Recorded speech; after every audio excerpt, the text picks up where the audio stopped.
السلام علیکم ورحمۃ اللہ وبرکاتہ۔ ہنستے مسکراتے چمکتے دمکتے ہوشیار بہادر جرت مند ساتھیوں، کہانی زبانی کی جانب سے خوش آمدید۔ تیار ہیں کہانی سننے کے لیے؟ آج بھلا کون سی کہانی کا دن ہے؟ سچی کہانی کا۔ ہم لائے ہیں آپ کے لیے سچی کہانی۔ عنوان ہے دریا دل وزیر۔ دریا دل یعنی سخی، بڑے دل والا۔ اسے کہانی کی شکل میں آپ کے لیے لکھا ہے طالب ہاشمی نے۔ خواجہ نظام الملک طوسی ایران کے بادشاہ ملک شاہ سلجوقی کا وزیر تھا۔ وہ بڑا لائق، عالم، فاضل، نیک دل اور فیاض آدمی تھا۔ اس کی عادت تھی کہ جب گھر سے باہر نکلتا تھا تو اپنے نوکروں کو حکم دیتا تھا کہ روپوں سے بھری ہوئی تھیلیاں لے کر اس کے ساتھ چلیں۔ راستے میں جو بھی محتاج، غریب، ضرورت مند نظر آتا اس کو روپوں کی تھیلی دے دیتا تھا۔ ایک دن اسی طرح گھر سے نکلا، خود گھوڑے پر سوار تھا اور بہت سے ملازم روپوں کی تھیلیاں اٹھائے ساتھ ساتھ چل رہے تھے۔ راستے میں ایک بوڑھے سبزی فروش کی دکان آئی۔ اس نے اٹھ کر خواجہ کو سلام کیا اور کہا، میں محتاج ہوں، اس دکان کی آمدنی سے گزارا نہیں ہوتا۔ خواجہ نے ایک ملازم کو اشارہ کیا۔ اس نے روپوں کی ایک تھیلی سبزی فروش کو دے دی۔ وہ دعائیں دینے لگا۔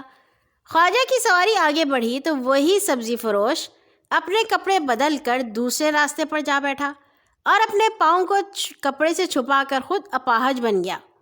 خواجہ کی سواری اس کے قریب آئی تو سلام کر کے کہنے لگا، جناب اپاہج ہوں، بڑا کنبا ہے، دانے دانے کو محتاج ہو رہا ہوں۔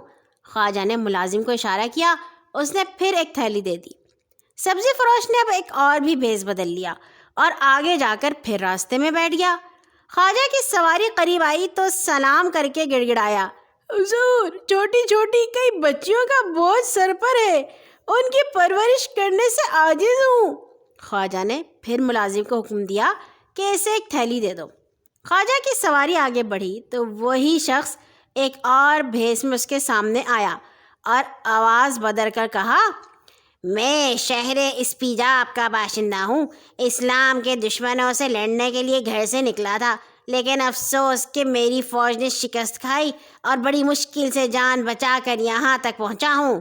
خواجہ نے اس کو ایک اور تھیلی دینے کا حکم دیا، لیکن ساتھ ہی مسکرا کر کہا، اے بوڑھے سبزی فروش، اپاہج، لڑکیوں کے باپ، اسپیجاب کے غازی، اپنا انعام لے لے۔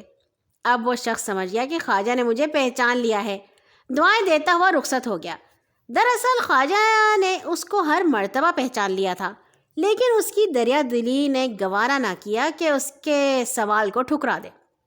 خواجہ نظام ملک کی عادت بھی تھی کہ ہر روز صبح کے وقت 100 دینار غریبوں اور محتاجوں میں تقسیم کرتا تھا۔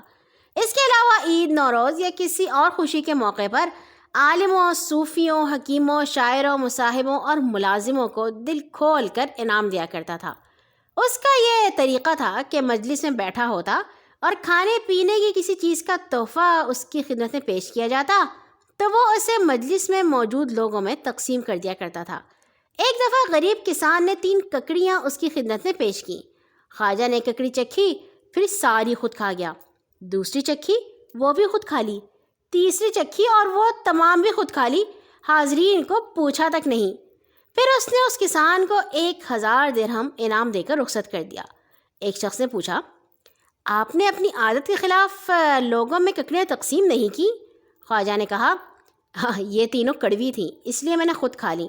اگر تقسیم کرتا تو وہ انہیں کڑوی کہتے اور غریب کسان شرمندہ ہوتا۔ اس نیک دل وزیر نے 10 رمضان مبارک 285 ہجری کو 77 برس کی عمر میں اسلام کے ایک دشمن کے ہاتھوں شہادت پائی۔ اللہ تعالیٰ نظام الملک پر ڈھیروں رحمتیں نازل فرمائے اور ہمیں بھی ایسے ہی حکمران نصیب فرمائے، آمین۔ کل آئیں گے انشاءاللہ ایک اور نئی کہانی کے ساتھ۔ آپ کیسی کہانی سننا چاہتے ہیں بتائیے گا۔